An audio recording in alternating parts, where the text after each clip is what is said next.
അതുകൊണ്ട് തന്നെ അവർ positions build ചെയ്യുമ്പോൾ തന്നെ വളരെ നാളുകളെടുത്ത് കുറഞ്ഞ പൈസയ്ക്ക് വാങ്ങുകയും പക്ഷെ എക്സിറ്റ് ചെയ്യേണ്ട സമയത്ത് കമ്പനിയെ കുറിച്ച് ഒരു ന്യൂസ് വരുത്തുകയും ന്യൂസ് ചാനലുകൾ വഴി റെക്കമെൻഡേഷൻസ് പാസ് ചെയ്യുന്നത് വഴി റീറ്റെയിൽ ട്രേഡർമാർക്ക് ഇതറിഞ്ഞ് വലിയ പ്രൈസിന് അത് സ്റ്റോക്ക് വാങ്ങി വെക്കുകയും ചെയ്യുന്നു. എന്നിട്ട് ഈ വലിയ പ്ലേയേഴ്സ് എക്സിറ്റ് ചെയ്യാൻ തുടങ്ങുമ്പോൾ പ്രൈസ് താഴേക്ക് വരികയും ചെയ്യുന്നു. ഇതിനെ ഒരു ഡിസ്ട്രിബ്യൂഷൻ സോൺ എന്ന് പറയാം നമുക്ക്. ഇതും ചിലപ്പോൾ ദിവസങ്ങളോ ആഴ്ചകളോ എടുക്കാം. പക്ഷേ ഇത്തരത്തിലുള്ള ന്യൂസുകളുടെ ലക്ഷ്യം എന്നത് ലിക്വിഡിറ്റി ഉണ്ടാക്കുക എന്നത് മാത്രമാണ്. ഞാൻ ഈ ടോപ്പിക് ഡിസ്കസ് ചെയ്യാനുള്ള കാരണം ഈ അടുത്ത് വന്ന ഒരു NSEയുടെ സർക്കുലർ ആണെന്ന് പറഞ്ഞല്ലോ. അതില് സ്റ്റോക്ക് ടിപ്സ് ചാനൽ വഴി കൊടുക്കാനുള്ള വ്യക്തികളുടെ ഡീറ്റെയിൽസ് ആണ്. കൂടാതെ ഞാൻ ഇന്ത്യയിലെ തന്നെ പല മേജർ സ്റ്റോക്ക് ബ്രോക്കർമാര് ഗൂഗിൾ ആഡ്സ് വഴിയും ഒരു പ്രത്യേക കമ്പനിയുടെ റെക്കമെൻഡേഷൻസ് കൊടുക്കുന്നത് കണ്ടിട്ടുണ്ട്. പലപ്പോഴും ഞാൻ ആലോചിച്ചിട്ടുണ്ട് എന്തുകൊണ്ടായിരിക്കും ഇവർ ഇത്തരത്തിലുള്ള കമ്പനികളുടെ ബൈ റെക്കമെൻഡേഷൻസ് പൈസ ചിലവാക്കി ആഡ് കൊടുക്കുന്നത്.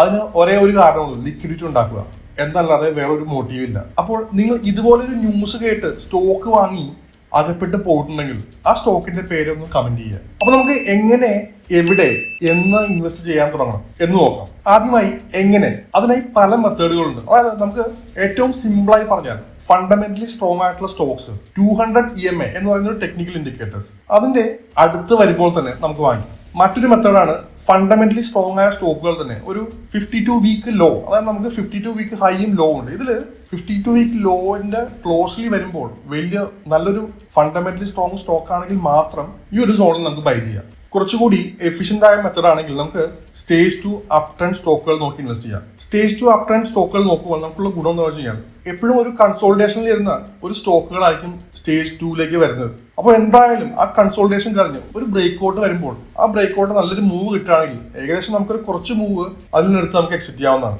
അപ്പോൾ ഗുണം എന്താ വെച്ചാൽ ഒരുപാട് നാളെ നമുക്ക് ഈ സ്റ്റോക്കിൽ ഇൻവെസ്റ്റ് ചെയ്യേണ്ട ആവശ്യമില്ല. അടുത്തൊരു മെത്തഡാണ് order block zone. Order block സോണിനെ കുറിച്ച് നമ്മൾ ഇതിനു മുമ്പ് ഡിസ്കസ് ചെയ്തിട്ടുണ്ട്. അത് ബ്രേക്ക് പോയിന്റുള്ള ഒരു ഫീച്ചറാണ്. അത് എന്തുകൊണ്ടാണ് നല്ലതെന്ന്, അതായത് നമ്മൾ ബിഗ് പ്ലെയേഴ്സിന്റെ ഒരു പാത പിന്തുടരാൻ താല്പര്യം ഉണ്ടെങ്കിൽ, അതായത് അവര് ബൈയും സെല്ലും ചെയ്തിരുന്ന ഒരു സോണുകളായിരിക്കും ഈ ഓർഡർ ബ്ലോക്ക് സോൺ. അവിടെ വലിയ രീതിയിൽ ബൈ അല്ലെങ്കിൽ സെൽ നടന്നിട്ടുണ്ടാവും. അടുത്തൊരു മെത്തഡാണ് insider trading analytics. Insider trading analytics എന്ന് പറയുന്നത് നമുക്ക് ഇൻസൈഡർമാർ, കമ്പനിയുടെ ഒരു വളരെ വേണ്ടപ്പെട്ട ആൾ, CEO, ഡയറക്ടർ, അല്ലെങ്കിൽ വളരെ ക്ലോസ് ആയിട്ടുള്ള അല്ലെങ്കിൽ ടോപ്പ് ലെവലുള്ള എംപ്ലോയീസ്, ഇവര് സ്റ്റോക്കുകൾ വാങ്ങിക്കുമ്പോൾ നമുക്കത് ഐഡന്റിഫൈ ചെയ്യാൻ പറ്റും.